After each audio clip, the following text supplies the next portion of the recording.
Sa ibang balita, nakakaranas pa rin ng masamang panahon ang ilang bahagi ng Mindanao. Ang malakas na buhos ng ulan sa Moncayo, Compostela Valley, sinamahan pa ng mga butil ng yelo. May news to go si Oscar Oida. Nang biglang umulan ng malakas sa kanilang lugar na may kasamang maliit na butil ng yelo. Sinlaki daw ng holen ang mga bumagsak na yelo.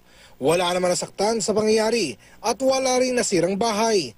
Ayon sa mga residente, mainit ang panahon bago ang biglang pag-ulan. Paliwanag ng Pag-asa, thunderstorms ang nagdulot ng pag-ulan ng yelo.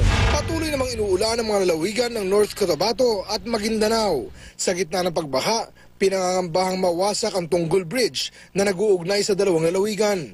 Rumaragasa kasi ang tubig sa ilog tuwing malakas ang pag-ulan. Gagawa naman daw ng paraan ng lokal na pamahalaan at DPWH para mapigilan ang posibleng pagkasira ng tulay. Kahapon, kinansela ang mga klase sa dalawang lalawigan dahil apektado na rin ng pagbaha ang mga paaralan. Pinasok na rin ng baha ang maraming bahay. Sa bayan ng Kabakan, aabot na sa halos 3,000 pamilya sa siyam na barangay ang apektado ng baha. Ipinanukala na ang pagdideklara ng state of calamity sa bayan. Tinutugunan na raw ng gobyerno ang pangangailangan ng mga apektadong residente. Oscar Oida, GMA News.